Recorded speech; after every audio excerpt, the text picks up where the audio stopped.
Hi guys, this is NK. இது NK View.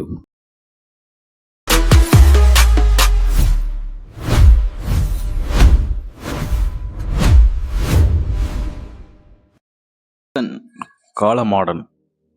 நம்ம இந்த படத்தோட கதை என்னன்னா, மனத்தி கணேசன் அப்படிங்கிற ஒரு கபடி பிளேயர் வந்து ஸ்டேட் பிளேயராக இருந்திருக்காரு. இந்தியன் டீம் விளையாடிருக்காரு. ஏசியன் கேம்ஸில் இருந்து கோல்டு ஜெயிச்சு நம்ம ஸ்போர்ட்ஸ்லேயே உயரிய விருதான அர்ஜுனா அவார்ட்லாம் வாங்கி அவர் வின் பண்ணியிருக்காரு.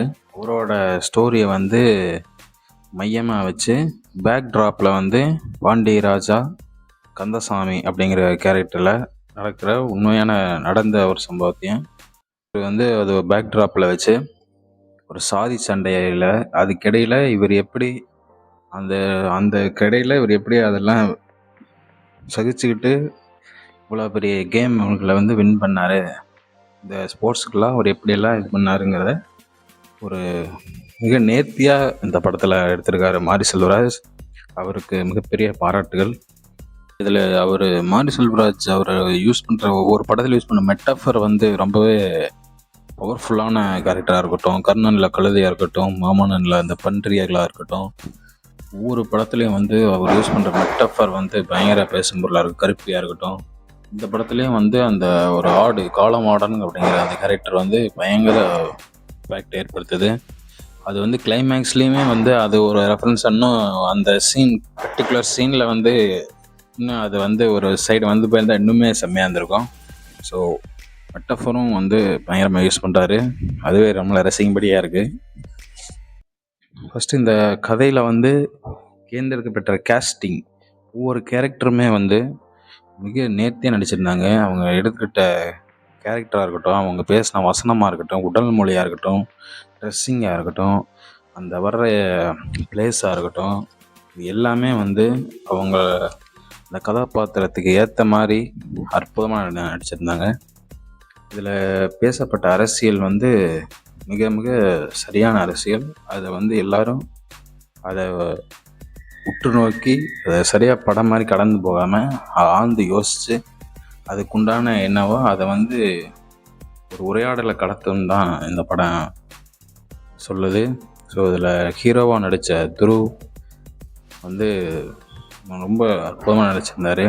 ஒரு ரியலாக இருக்கிறதோடையும் படத்தில் வந்து ரொம்ப டிரான்ஸ்ஃபர்மேஷன் இதுக்காக 1 வருஷம் 2 வருஷம் ப்ராக்டிஸ்லாம் பண்ணி பயங்கர ஒரு டெடிக்கேட்டடாக பண்ணியிருக்காரு.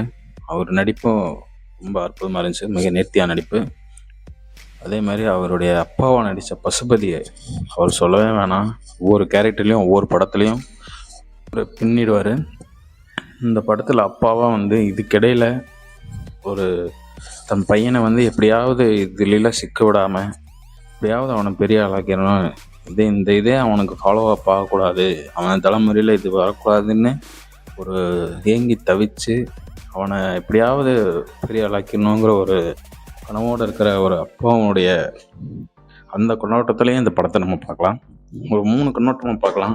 ஹீரோவாக இருக்கிற துருவ் அவரோட கண்ணோட்டத்துலேயும் பார்க்கலாம். ஏன்னா அவர் ஒரு இடத்துல பேசின வசனம்லாம் வந்து எங்கேயோ முப்பாட்டேன் யாருன்னே தெரியல, எங்கேயோ ஆரம்பிச்சதை நம்ம ஏன் இதில் சஃபர் ஆகணும், இது ஏன் நான் ஏன் இங்கே ஓடணுங்கிற ஒரு பேசின வசனம்லாம் ரொம்ப நியாயமான வசனம்.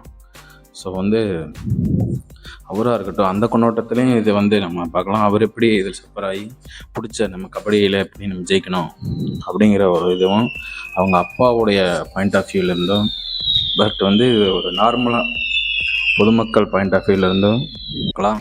ஸோ வந்து இதில் எல்லா கேரக்டருமே அற்புதமாக இருந்துச்சு.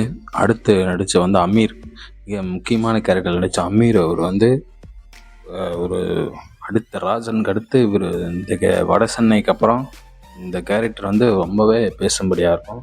அற்புதமாக நடிச்சிருந்தார். அடுத்து வந்து லால், அவர் இன்னொரு சைடு, அவர் அந்த கர்ணன்லேயே வந்து மாரி செல்வராஜ் அவர் படத்தில் நடிச்சிருப்பார். ஸோ வந்து இதுலேயும் அவர் இப்போ நல்லாவே நடிச்சிருந்தார். அடுத்து துருவோட சிஸ்டராக வர ரஜிஷா விஜயன், அவங்க வந்து ரொம்ப ஆப்டாக ரொம்ப கரெக்டாக நடிச்சிருந்தாங்க. ஆனால் ஒரே லுக்காக இருந்த மாதிரி இருந்துச்சு. கர்ணன்லேயும் இதுலேயும் ஒரே மாதிரி இருக்க மாதிரி இருந்துச்சு. பட் அந்த சிமிலாரிட்டியும் இதில் கனெக்ட் ஆச்சுன்னு சொல்லலாம். அதில் இது ரொம்பவே கனெக்ட் ஆகிருந்துச்சு. அடுத்து ஹீரோயின் அனுப்புமா, அவங்களும் அவங்களுக்கு உண்டான கேரக்டரில் ரொம்ப நல்லாவே நடிச்சிருந்தாங்க. இதில் இன்னொரு ட்ராபேக் என்னென்னா, ட்ராபேக் இல்லை, சின்ன ஒரு மிஸ்ஸிங்காக இருக்குன்னா, இன்னும் அந்த லவ் போர்ஷன் வந்து இன்னும் கொஞ்சம் எலாபரேட் பண்ணியிருக்கலாம்.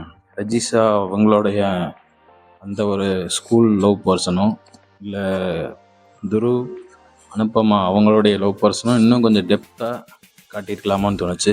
இந்த ஒரு ஸ்டீரியோ டைப், வயசு மூத்தது இலசு, அந்த ஸ்டீரியோ டைப் உடைக்கிறத வந்து அது இன்னும் கொஞ்சம் டெப்த்தாக காமிச்சிருக்கலாமோன்னு ஒரு இது தோணுச்சு. ஸோ மற்றபடி இதில் படம் அற்புதமான படம். அடுத்து மியூசிக் வந்து நிவாஸ் கே பிரசன்னா. இவர் வந்து நம்ம நிறையா படம் நல்லா மியூசிக் பண்ணியிருக்காரு, இருந்தாலும் அது பெரிய இதாக இல்லை, பெரிய இம்பேக்டாக அவர் நேம் பெருசாக வரலன்னு சொல்லலாம். ஆனால் இந்த படத்தில் வந்து எல்லோரும் ஏன் சந்தோஷ் நாராயண் இல்லை, ஏன் அவர் இல்லைன்னு கேட்டதுக்கு, இவர் வந்து ஒவ்வொரு பாட்டும் ஒவ்வொரு பிஜிஎம்மும் ரொம்ப பிளாஸ்ட்ன்னு சொல்லலாம். உண்மையான அந்த வார்த்தைக்கு உண்டான அர்த்தம் வந்து நிவாஸுடைய மியூசிக் தான் இந்த படத்தில். அவ்வளவு அருமையான பாடல்கள், ரொம்பவே நல்லா இருந்துச்சு. ரொம்ப இம்பேக்டாக மாதிரி ஒவ்வொரு சீனையும் எலிவேட் பண்ணுற மாதிரி ஒவ்வொரு பாட்டும் ஒவ்வொரு இதுவுமே வந்து ரொம்ப நல்லாவே பண்ணியிருந்தார். அவருக்கு பாராட்டுகள். அடுத்து இந்த படத்தில் நடித்த பிடி வாத்தியார் வர மதன் அவர்கள் வந்து எல்லாத்துக்கும் இப்போ ஒரு பிடி சார் இருந்தால் எப்படி வாழ்க்கையில் முன்னேறுவாங்களோ அந்த மாதிரி ஒரு ஸ்போர்ட்ஸ் பர்சனாக இருக்கிறவங்களுக்கு எல்லாத்துக்குமே அவங்க ஒரு முக்கியமான பார்ட்டாக இருப்பாங்க. ஸோ அதில் வந்து இதில் நடித்த பிடி அவர் வந்து ரொம்பவே சூப்பராக நடிச்சிருந்தார். கதைக்கு ஏற்ற மாதிரியும் அற்புதமாக எல்லா சீன்லேயும் அவர் தெரிஞ்சார். ஸோ இந்த பைசன் காலமாடன் இது ஒரு படமாக இல்லாமல் மாரி செல்வராஜ் அவருடைய அடுத்தடுத்த படைப்பாக தான் நம்ம புரிஞ்சுக்க வேண்டியது. இதில் வந்து நம்ம எந்த ஒரு ஒரு முகம் சுளிக்க மாதிரியோ இல்லை வேறு எந்த மாதிரியும் எந்த சீனுமே இருக்கிறதுல கிடையாது. எல்லா தரப்பினராலும் வந்து ஒரு அக்செப்ட் பண்ணி பார்க்கக்கூடிய படமாக தான் அது இருக்கும். இருந்தாலும் அது எதிர்ப்புகள் இருக்க தான் செய்யும். இருந்தாலும் இந்த படம் வந்து ஒரு அற்புதமான படம். எல்லோரும் பாருங்கள். This is the review of NK. பண்ணுங்கள், லைக் பண்ணுங்கள், ஷேர் பண்ணுங்கள். அடுத்தடுத்த தீபாவளிக்கு வந்த எல்லா படத்தையும் நம்ம ரிவ்யூ பண்ணுவோம். தீபாவளி வின்னர் யாருன்னு கண்டிப்பாக ரிவீல் பண்ணுவோம். Thank you guys.